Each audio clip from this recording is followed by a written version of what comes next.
Welcome back. Welcome to my AE101 Corolla project, How It All Started Part 2.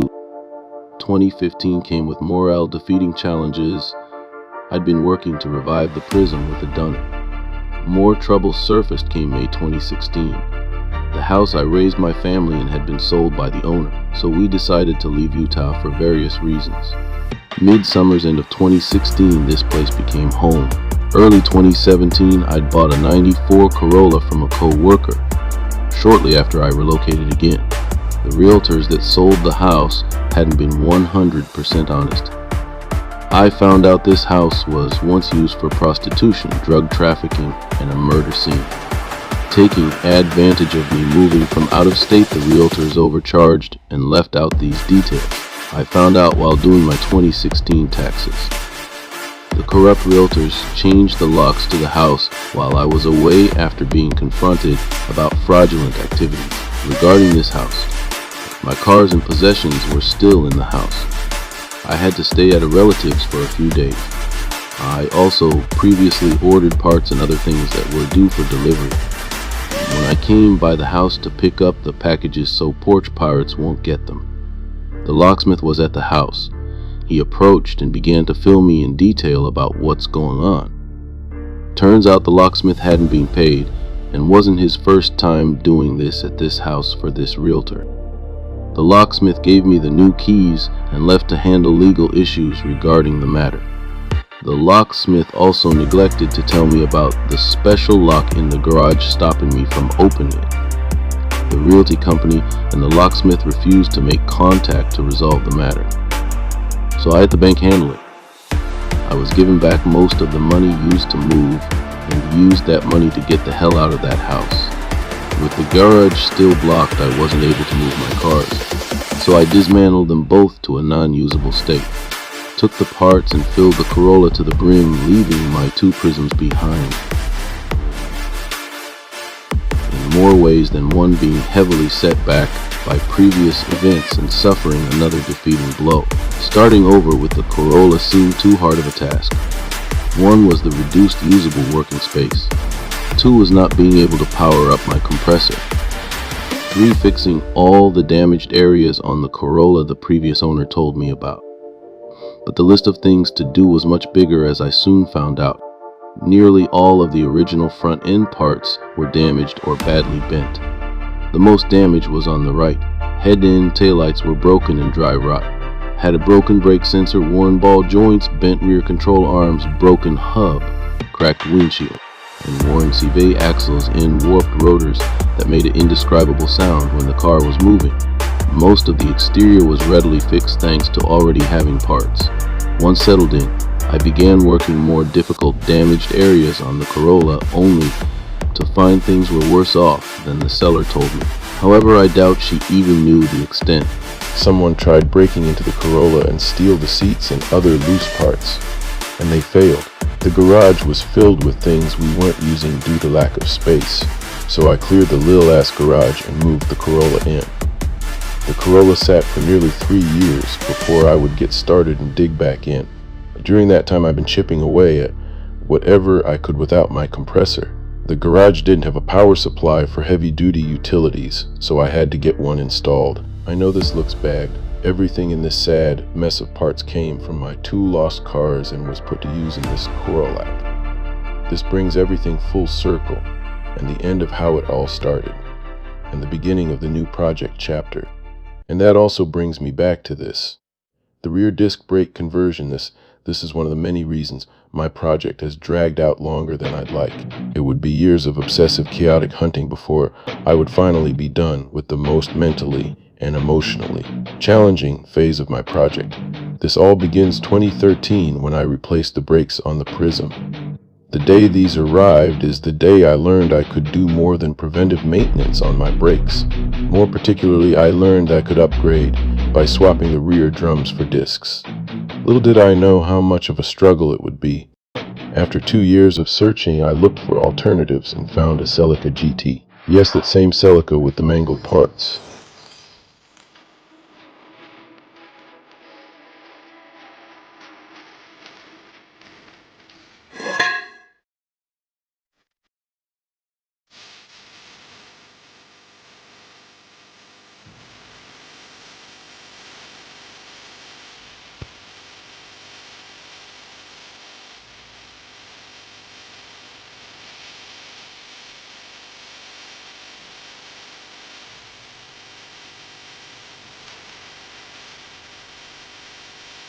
You fucking ask me what the fucking difference is, so let me tell you.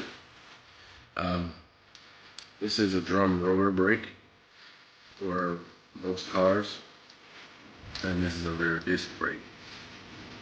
Then came 2016, 2017, and now 2018. I needed to replace the beat up parts, but tons of vehicles under 1995 were getting crushed thanks to decommission regulations. This made finding parts for older models harder than it already was. So my brother and I took to the parts yard for the first time since moving to Vegas. He needed parts for his 92 Celica, and I needed parts to repair the beat-up rear disc hubs.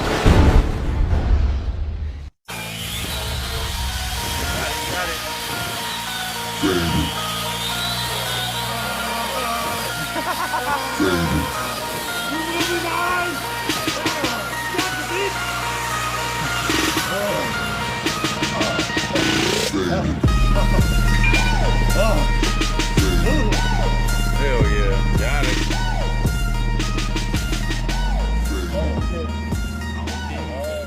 Put the rotor, it's called a dust cover, aka backing plate. Well, as you can see, it's pretty beat up, bent up. This is the car I got it off of, was getting ready to be wrecked. While I was looking for another part, that. So the man's got him off, as you can see, beat it up. He said it took him a hard time to get it off. It's pretty rusty, it's pretty dusty. So yeah, I went to go look for the backing plates everywhere I could possibly find them. But guess what? They were too expensive because they're in back order. The car is not being made anymore, and that means the part is over $500 for something very small. Yeah, you know me, I ain't got no problem paying it, but they're $500 each. Not for a set, each. That's bullshit in my category. So I went and got some new ones. It took me a while to find them because things have conspired during the time of my absence. I had to put things on hold. As you can see, when you take a pan around, I do not have as much space to work with. Yeah, that will be one of the problems. But I'm going to make it work. That's not the issue here. The issue here is these backing plates that took me forever to find during my downtime, long ass downtime that destroyed my heart of my project. So, I'm back up on the grind. As you can see, I'm gonna get to it. And I'll tell the story behind it. But in the meantime, watch me Lord. We're gonna start. I got one after some challenges. So we're gonna start. We're gonna do this right here. There you hit. Alright, it's one. Alright. That was a bitch to get off. Also, shout out to a fella of the name Too Slow. Without him, this would not be possible. So as you can see, I got this off. We're gonna come over here. There we go. This is what I need. And I got it off. I didn't show the work because, well, I forgot and I was being lazy. And I was pushing time. My job keeps me very busy.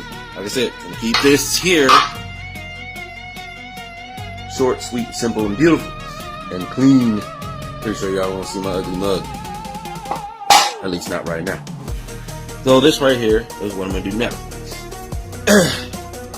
Well, once Too Slow gave me some info. He said that this piece should fall off like you saw there. With a little bit of persuasion, which is in my hand right now, we're gonna knock this baby out. So just around the center here, tap it, and it should come out. Because I'm doing this one-handed, I gotta stop the cam. Sorry, baby. That's why we ain't got some of the footage, because it's just me doing this. Success. Shout out to a man named Too Slow. He's got a YouTube page. Make sure you like and subscribe. He's got some pretty good stuff. If you're a car goer person like ourselves, especially a DIY guy or a girl. You can see this is the part I'm looking for. It took a little bit of persuasion, which is in my hand. Well, rather than talk about it, let's be about it. Show you what my method was, because this baby did not come off. So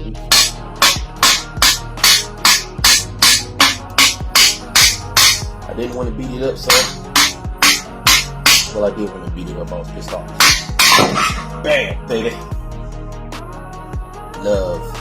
Now I got the part I need, the most valuable part of this conversion. Once again, shout out for Too Slow for making this possible for me. And if it works for me, I'm pretty sure it'll work for somebody else. At that time, I just started back up and getting a steady pace as the past events still weighed heavily on my mind. I took a small break to evaluate the project to move things along smoothly. Needing insight and a little direction, I turned to the Corolla Car Club I'd been in since 2013. Turns out that club wasn't a very good one. It had disbanded in my absence. That club did have toxic gatekeeping members, so it came as no surprise. On the verge of giving up, someone seen some of the work I posted online. He invited me to his Corolla Club. Not only was I welcome, but the wealth of information shared pushed my project forward leaps ahead in a short time. Highly motivated. I repaired most of the damaged areas the previous owner mentioned, but when I went to work on the hubs, the shocks fell off the moment the car was lifted. The weight of the car was the only thing keeping them together. Naturally, I went out to buy replacement shocks. However, once again, pricing became an issue. $300 apiece for OE shocks, and I needed to replace all four. 4 people suggested I get coilovers, said they would be cheaper and better. I had my own reasons why I wanted stock shocks instead of coilovers. It took some convincing, but I gave in and bought a set for less than the price of one OE shock. I'd paid way less than what I had expected for the coilovers. I used the leftover saved parts funds to upgrade my garage working space and buy a few things for the car. I'd pretty much gone through most of the reserve parts. I had just collecting dust. This little shack of a garage had finally started to clear up, until I needed to make mad dashes across Vegas to replace the most unlikely of parts. This went on for a few weeks until I took another trip to the parts yard and had a few lucky finds. Summer 2019, on this day everything changed. Pick apart Las Vegas, Nevada. Around all the Toyotas. Nice little Toyota graveyard area. Today, hoping to get lucky on some parts. So, wishing me luck here real quick. Just give it a nice little look around. Oh, what we find? What's this? It's old school Toyota. Hold on. Oh, wait. Is that what I think it is? 2 doors. It says Corolla on it. Yeah. I've been looking for one of these. Let this be. Oh yeah. This is it. It's time to get to work, baby. Alright. Part 2. We have to pick apart. Here it is. The ever so infamous GTS rear disc brakes, and I'm gonna use these for my conversion. Oh hell yeah, it's going down. Which means I'm gonna have to follow you in the rear disc brake thing. Alright. So it looks good, it's not all damaged or whatnot. That is perfect. I'm going to take all of this.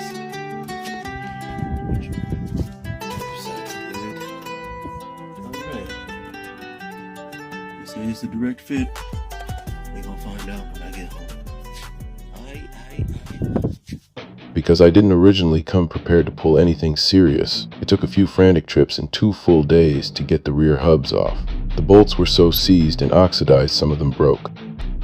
I'd been hunting for these specific parts for years, and here they were. I wasn't gonna let this chance pass me by, and damn sure wasn't gonna let anyone else beat me to them after all I suffered. Finally, after years of obsessive chaotic hunting and searching, the Corolla GTS rear hubs were mine. Still tired and worn out from the past 2 days, I immediately got to work installing the rear hubs. But then, like it was pre-designed, I ran into some problematic complications. The rear brake lines were pinched, so another part added to the list of things to replace. Everything was going good all the way up until the control arms. One broke while trying to remove the bolts, the others were too badly rusted to use. One thing did bring the frustration down though. No modifications or adjustments to the mounting point needed. Just direct bolt on. For the next few weeks I spent day and night looking for all the parts I couldn't take from the Corolla GTS. All 4 control arms, left and right calipers, and the rotors. The rotors and calipers were easily replaced. Once they arrived, I didn't want to install new parts on old rusted ones, so I got a media blaster. I had basically replaced, rebuilt, and restored nearly all the rear disc brake conversion parts, all except the control arms, not wanting these parts to ever see rust again. I sprayed them with high friction and heat protective coating.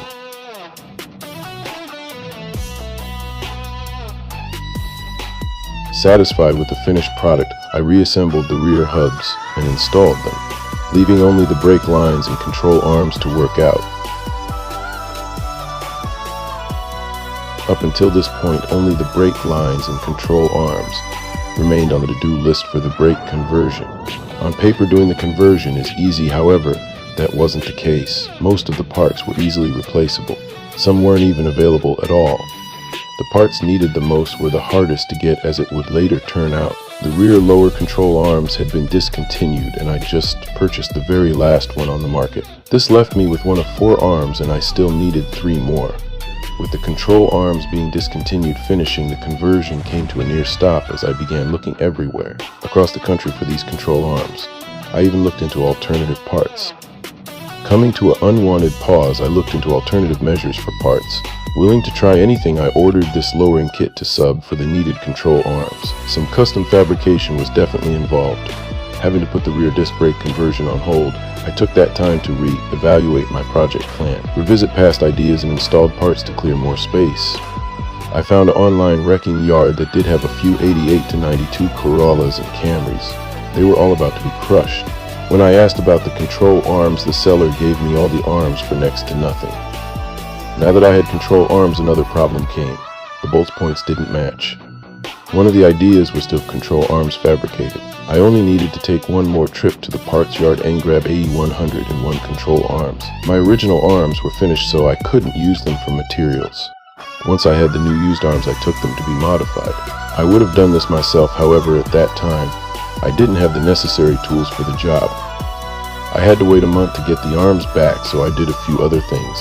I also got lucky again on the last parts run. Found this rare interior piece in this Impreza bumper used for a popular mod among AE101 enthusiasts. One of the other ideas was installing all 4 racing seats I had into the Corolla. I gave it a go, but later decided against it despite how cool it would have been. I was going for a one-of-a-kind interior. My brother was shopping for new seats, steering wheel, and quick release. Little did he know I had them all just laying around, so I gave them to him when he asked me for help shopping, and did this soon after. I got the old seat bracket here that was made a few years ago. You can see there's some similarities in the design. It's not perfect. I believe this was the first one we made. It was meant to be a prototype and tested and build newer modifications later as we saw fit, but things happened and plans fell off. So a couple of years later, the new design is in effect, being built as I make this video. So we got the factory seats here, pieces I cut off there that I will be using for the mounting here. Now I'm going to cut that off there. So, see it already begun. Once we're done there, we'll test it up and get it all over. And moving on to the next step, I have the bracket piece that I cut off from the factory chair where they mount on. Here, I'm going to be shaving off the outer edges down so they're flat and flush. As you see, I've already cut them so that I will have less work to do. I originally cut the pieces off. Okay, my tool of destruction is my air grinder here. And this is what damage looks like when they do it. So I'll be doing that. Fortunately, I can only do it with 2 hands. I'm only one-handed right now. All my help is outside playing basketball. Yeah, so I'll be back on the next video. We got the punch on, test everything measures out perfectly. Any imperfections left everything, I will fix after everything goes around.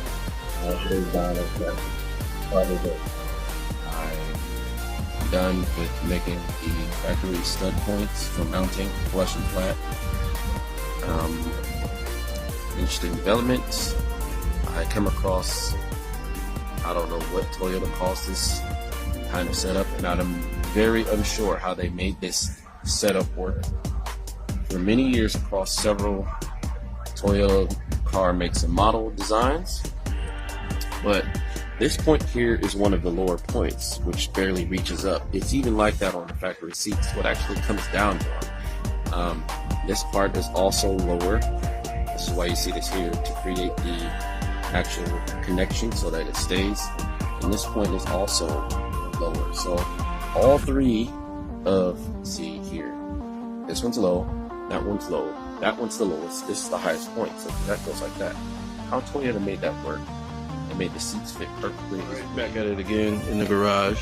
As you can see, I got the seat actually connected to the bracket. I drilled the holes and bolted it on. I am currently working on the actual mounting point studs. I've already welded the extra metal spacing for them to sit on the bracket flush. Yeah, I got them all sloppy welded. Actually reinforce it so it doesn't break. So there's that one. I just finished this one, as you can see. Still on the clamps. Gotta clean it up. It's all welded dirty like. Alright. Welding up the final piece for the seat bracket. And then I'll weld the actual mounts to the bracket itself shortly after. And that should be the first bracket, then I have to rinse and repeat for the second one. No pressure. So here we go. Final step, completing the actual first bracket. I'm gonna weld up the final mounting points to the actual bracket itself. And then I'm gonna connect it to the seat and connect it to the inside. The seat is done. All welds complete, all bolts complete. See, not moving. Slide forward, slide back. Okay, we're here getting some more metal cut for the second seat bracket. We're measuring and cutting it out now. Here we go.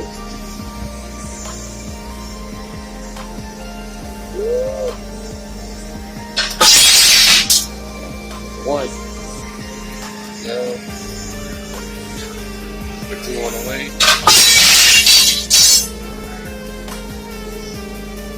And three, one more, and I'm on out the door.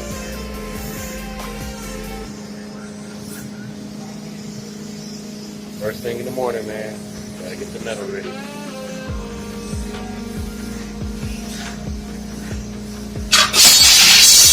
Before, baby. I gotta go home and work on it. Late nights. C2 bracket number 2. Prep stage. Measuring some metal. Ready to cut the sides. Seat. Here's our template. So the work will be much easier and much faster. That's why we're doing it in the dark. Okay, so let's.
Woo! Oh!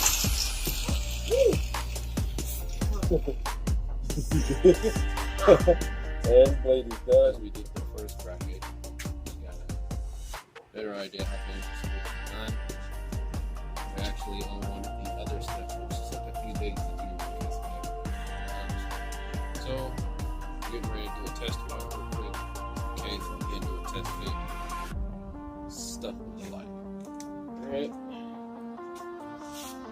Here she goes.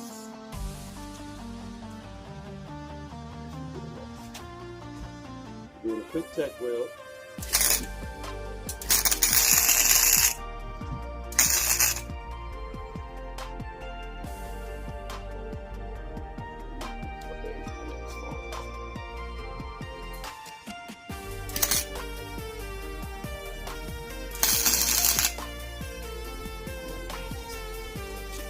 Side.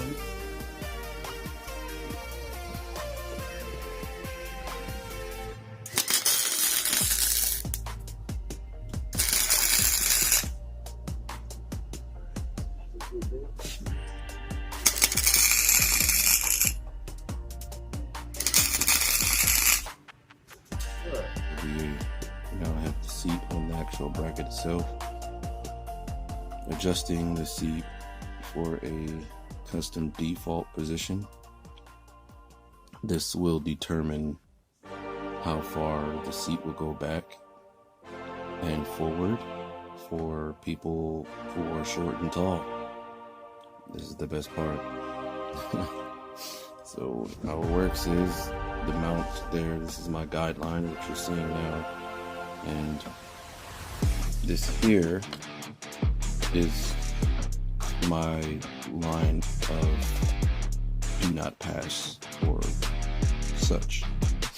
So we'll use that as the guide to determine where I will stop for our final step. We are about to weld up the mounting points, but you see the clamps are currently holding them down. Once I unbolt this baby, and I'm about to weld up. Next vid, we'll have the seat in the car.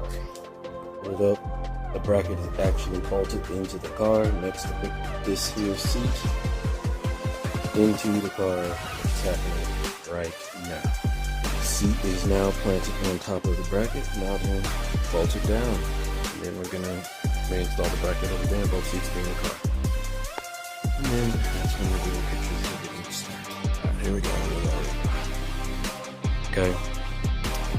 Custom seat, homemade, handmade, mounting bracket for custom seats.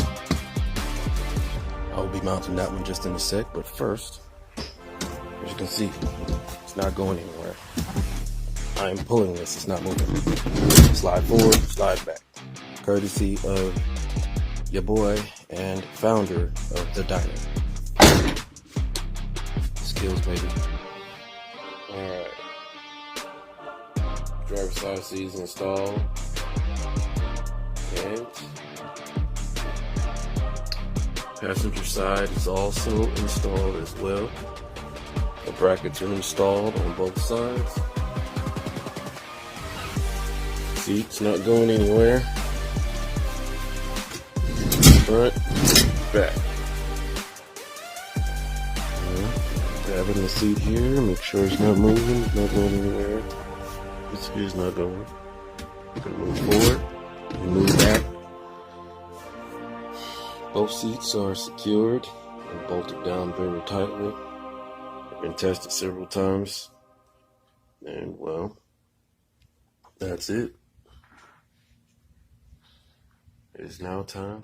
Okay, now what I am about to say may trigger a lot of people. 2019 and onward was hard for many people. Because of the pandemic, many of people lost so much and are still struggling today. With nothing but time on my hands, I did whatever I could to stay occupied and sane under the circumstances. The guy who invited me to his Corolla club saw my post about building my own hood instead of buying a custom one. He delivered by showing something very cool. This hood belongs to Saeed Sharouk Shah. Check out his Facebook and Instagram. Not only did he show me his custom hood, but many others who also done the same, so I wasn't alone. Only problem was actually getting the donor hood, because the one he and others used wasn't sold in my side of the world. The vehicle was the Toyota Caldina, so I looked into Toyota models that had scooped hoods sold in the US. A few months later, I settled on the 2008 4Runner Tacoma hood. The scoop was bigger than most and more aggressive looking.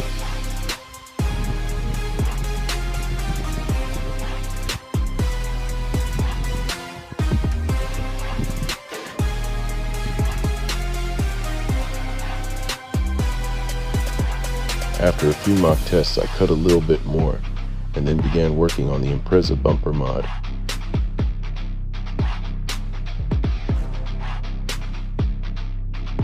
Building the bumper was tough at the start. There were so many ways I could have configured the setup. In the end, I decided on aggressive look. I was asked by a few people why build a custom bumper when I already had a body kit. Well, about that. Back then I wanted this body kit, and it was either buy the kit or rear Lambo doors. Both were on sale at the time, so I chose to buy the drifter kit. The body kits and Lambo door kits were on a super sale. The kit I wanted had sold out, leaving only 2 kit options, Bomber and Spider. So I ended up getting the Bomber kit instead, missing out on the sale for the rear Lambo door kit, which I got a few years later.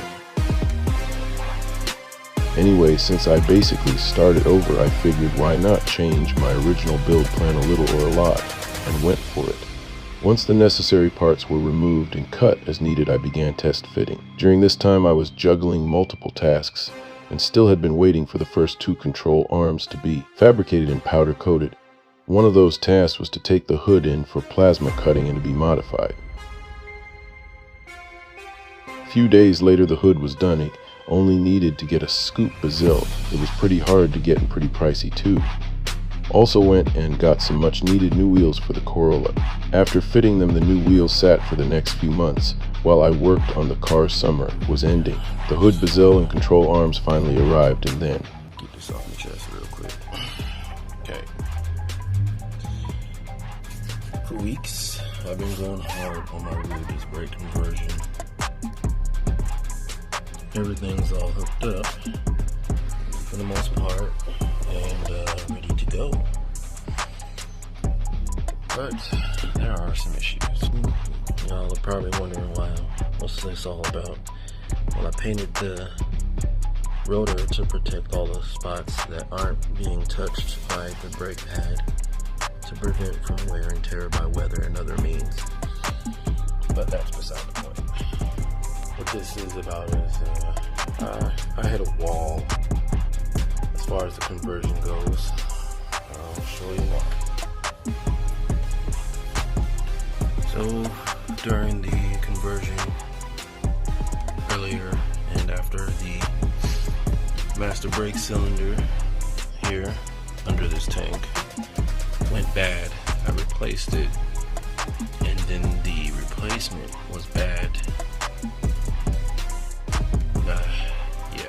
So the replacement was leaking from here and right under where that nut is, like right up under here.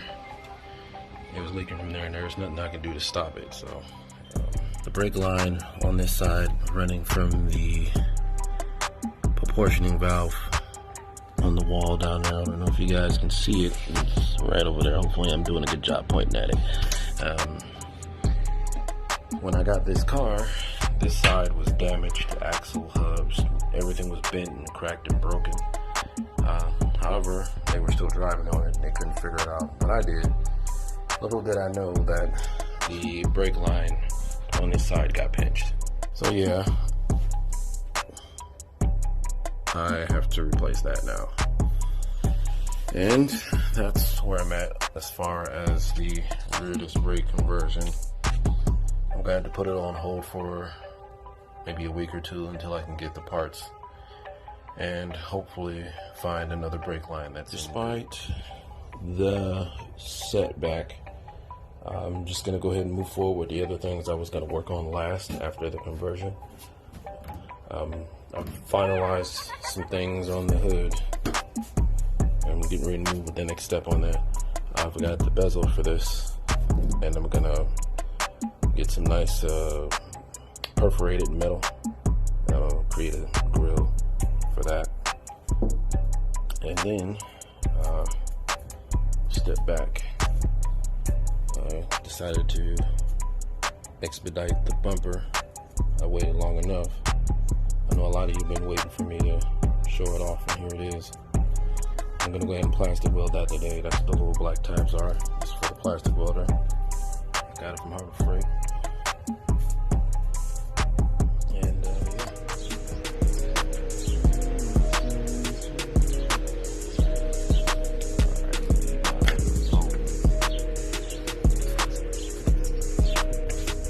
Alright, just finished up the front side.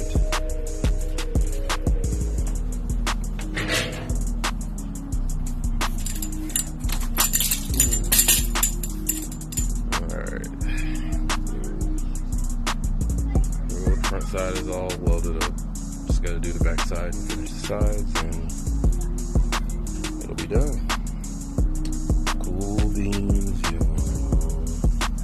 Looking good. Yep, just gotta finish that part up right there. That part. All of it, I can literally take that clamp off, but I'm just being safe. I've already taken it off on the other side. As soon as summer went, so did all of my free time. Cause my furlough ended, I was called back to work. For many reasons, I quit soon after and got another. The holidays rolled in fast. That's right. Vertical door zinc. Got the big door. Keep coming. Break the find the little thing. So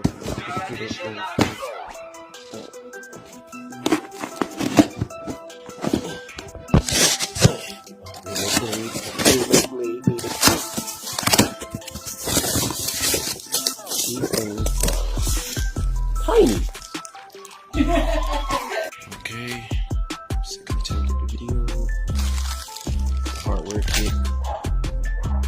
And the rear door unfold kit that I've been waiting for. Finally got it today. Got the shocks and upper and lower hinges compared to the front. It's all one piece. As you can see, the rear is in 4 pieces. This is gonna be fun to install. Can't wait. I'm back in the garage. Kind of excited right now. I'm trying to hold myself together, trying to contain it all in right now. About 2 years ago, I bought these, and thanks to work and a whole bunch of other things that got in the way, it got put off. And well, here we are. It's finally on. I just got done welding it. There's my welder right there, courtesy of Harbor Freight, one of the higher end ones. Had to do a little bit of cutting to the body to get in, which will be fixed. No worries. Yeah, that welds are ugly. I'm gonna clean those up after the fact, but I'm gonna show you how this baby looks once it's all ready. Okay, the door is on. Let me step back. Yes, it is actually on the car. Now, I'll show you how to look. It's a little bit ugly because it's still in the put together process. So yeah, had to cut that much space so I can get in and weld without setting anything on fire. But here we go. Now, I'll show you how this thing opens.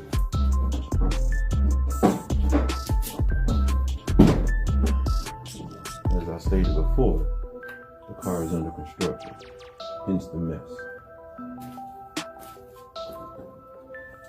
Don't worry, I'm cleaning it up as properly as I can.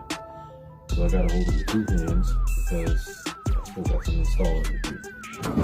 Just to give you an idea of how the rear works, looks a lot like the front.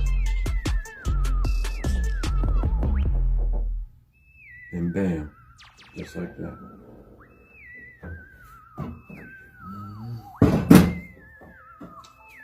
And we will now show you the other side. Okay, so we're on the driver's side now. Something I think I should mention is when installing and prepping the rear door, should anybody be interested in doing a set themselves, when you open the backs, you have to open the front first, otherwise it'll cause some problems with collision with the front door. So how it works is something like this. Front door first. I got limited space, so I gotta try to make it work. You can see, since I don't have the shock and the gas strut put on, it's just gonna drop and conflict, and I still have to adjust. So far I just got the main hinge on.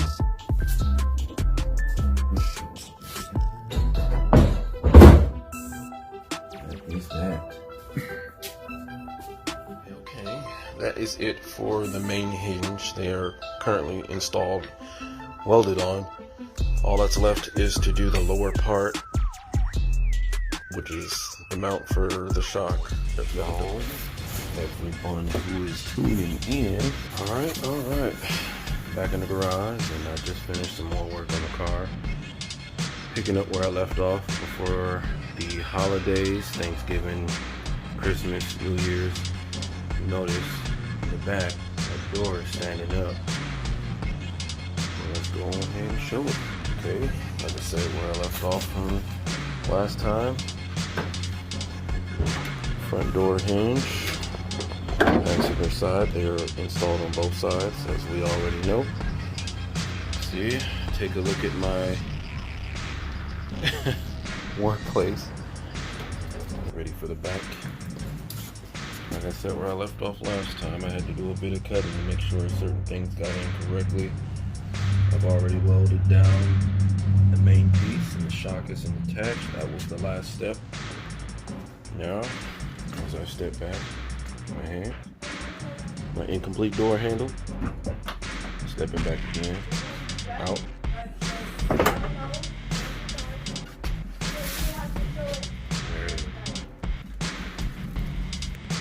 Alright, closing it, one hand. Seeing how I haven't used the shock, it is, it's February. And I'm continuing where I left off, finishing up the left side for the rear door Lambo kit. Hinges on, gonna go ahead and redo it because I wasn't happy the way it fit the first time. And you see the weather's right there. Be back in a bit.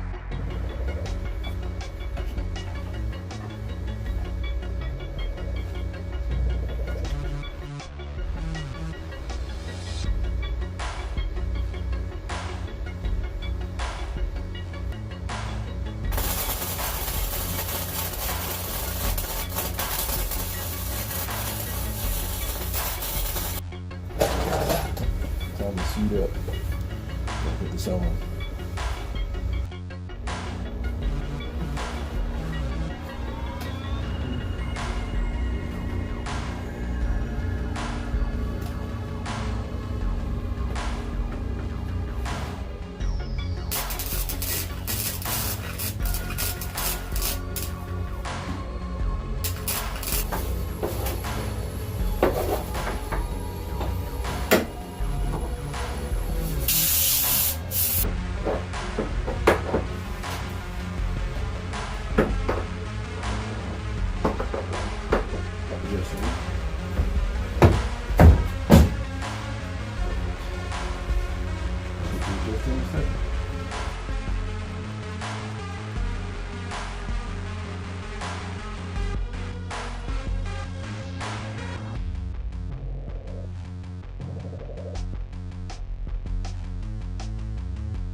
So we have the final product, passenger side, driver side, done.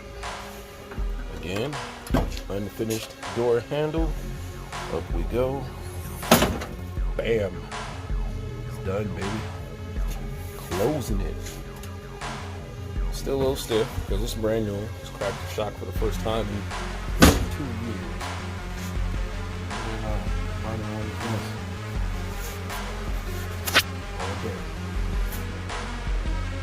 Courtesy of VDI, your boy, True D, at the diner, baby. Okay, one more time for the books. Front.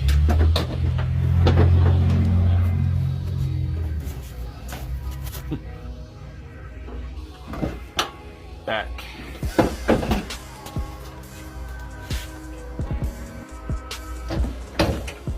Front.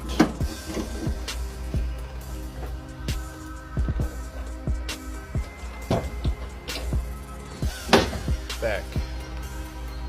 All done with the rear door conversion kit. And here's a prelude to what's to come.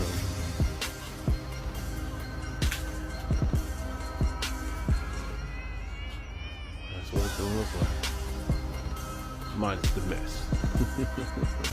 With all of the other tasks in the works, I still had the rear control arms issue to sort out and the brake lines. I also found out along the way that the gas tank was also damaged, so another part to replace. I almost forgot once the new tank was on the fuel pump went out next. The carpet was old nasty and worn out, so yup, you guessed it, more parts to replace. This carpet's nastier than I originally thought. You will not believe the dust and powder that is rising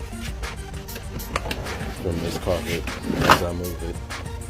I'm pretty much at the bare bones.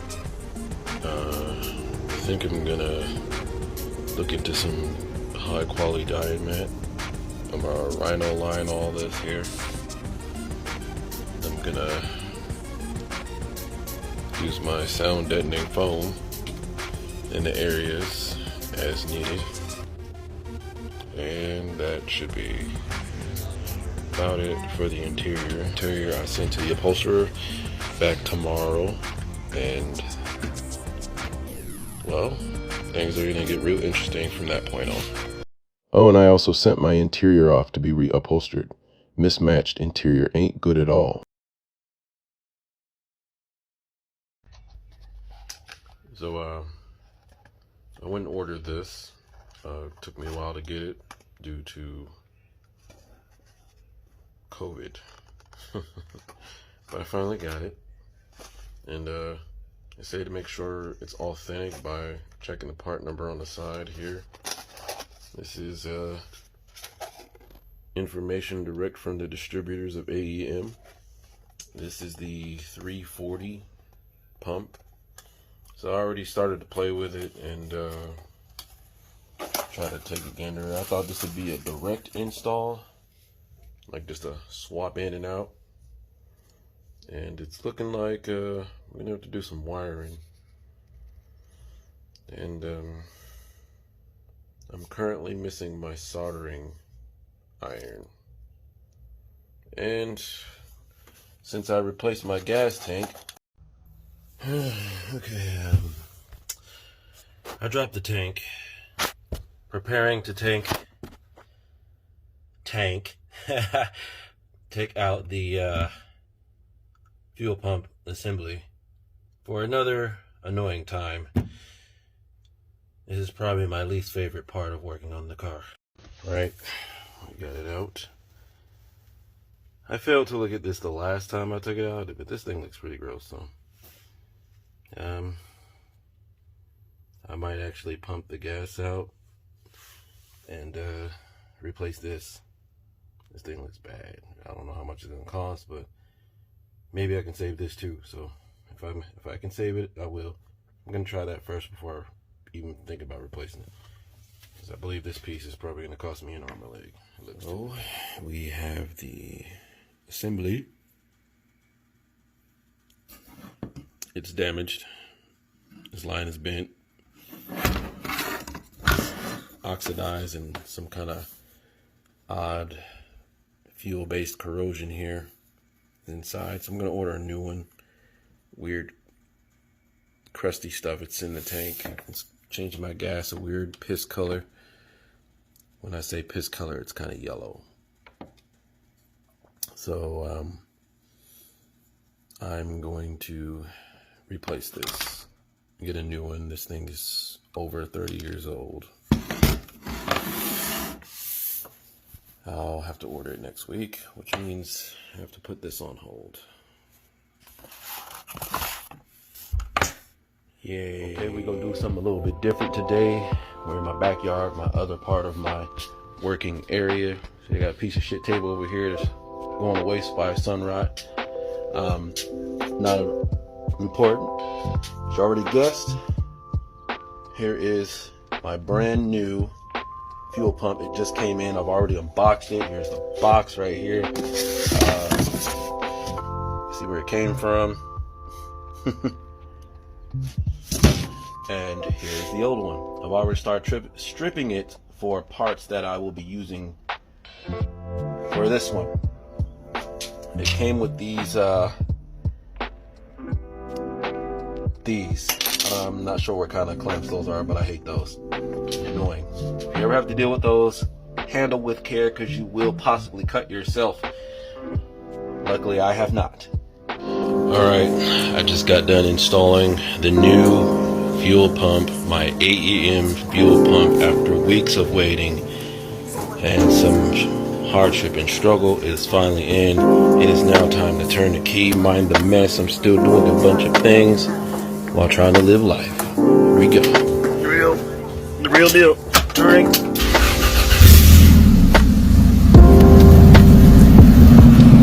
Man, it's starting differently now. My baby runs and lives again. It's been a hellish month putting this thing in. Okay, so the fuel pump is installed. It works. It is delivering fine. I am now going to work on some other things. After waiting about a month or so of getting this fuel pump, I'm gonna have to run this gas solid and probably pump some fresh stuff ASAP. So fuel pump's here, it's done, installed by yours truly. I did have to get a few pointers because I didn't know I had to wire it in myself.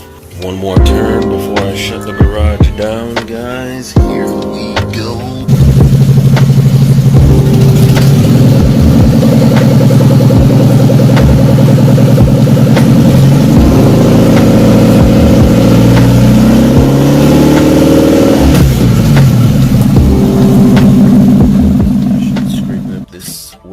Stuff here. That would be this red stuff you see laying around, or blue, or whatever color your paint is on your particular vehicle. Mine is a type of burgundy red. I peeled it up so I can seal these holes here. There are 6 of them in total, some bigger, some small, and they're on both sides. And that is the goal and purpose of me peeling them this whatever mat up. I will be recoating it with a type of thicker, more durable bed liner. I might put a couple of coats. Yeah, there's that. And here is the aftermath of some of the work. Stuff's pretty brittle and it gets pretty messy. Hence the crummy stuff, black stuff you see laying around here. And there's that. Tool of destruction, Harbor Freight heat gun, battery operated. Works pretty good, but the battery life can be a little challenging. That's that. Right. I'm back with a long overdue video. You can see I've been busy in here during my hiatus. I went and patched up all of the holes with a little welds and some putty here. I used some door glass. For those who don't know what door glass is, it's kind of like a fiberglass Bondo mix. And I went and coated it with some standard bed liner. No worries. This is not the final stage here. I got some Dynamat. I will be using, I wouldn't say Dynamat per se, but it's the same kind of stuff. Maybe a little bit less or better. Who knows? I will be finding out once I put this stuff to use. I got a little bit more for my buck with this stuff. I ordered it from Amazon. It's the only place that sells this right now. Apparently this is one of the higher rated ones, but I will find out. So I'll be using this on top of my sound deadening film, which will go in the holes and stuff like that where this stuff can't go. Next up, I went and filled up the holes with some Duraglass. Pretty much just got finished. This is already hardened up. I just gotta sand it into shape and throw on some Bondo and finish shaping, and that'll be it for that. It's done on both sides, and You see, I got the doors off for ease of access, and that will be that for that. All right, so here is the interior I was bragging about that I had reupholstered. I'm waiting on one final piece, and that is the backrest. Once all of it is together, I will explain the color scheme and what I'm going after. And once I also have all the pieces, I'll go ahead and lay down the sound deadening foam and the sound deadening material insulation. That's it for the vid. Down, flip it around. Just layer down like so. Now, getting ready to cut the first piece. Got my work.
Next, I'm gonna lay here, and then we'll call it a night, and I'll do the rest later. Then hopefully I have enough left to do all of that up there. And the goal is to do most of the interior before I get to using this stuff right here.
Just came in. I'm about to unbox. Pretty fucked up box like that.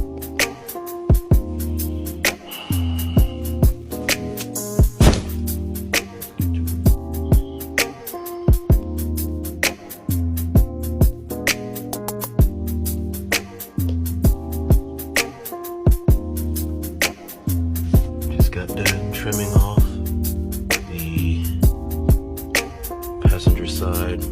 On to the driver's side, and then once I got everything the way I want it, I'm going to take a heat gun to it so I can get the more challenging areas to fold down a little bit more perfectly. Okay, so the carpet's installed. Got a couple incisions left wide open for other interior parts and optional electronics I may or may not run. It's looking good. I have yet to put the panels on for, again, electronics I may or may not run. I left a little bit of excess just in case I have to cut some more.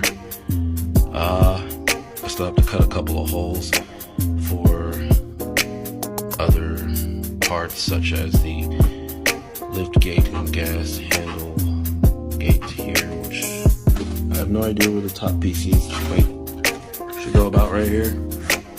Once it's all said and done, I'll try to get that there as best I possibly can. I gotta cut up in here somewhere. If you made it here, it means you're still with me. No worries. This is the end, cuz after a few other things I moved, and that's when the real show begins. Thank you for watching, and I hope you stay tuned.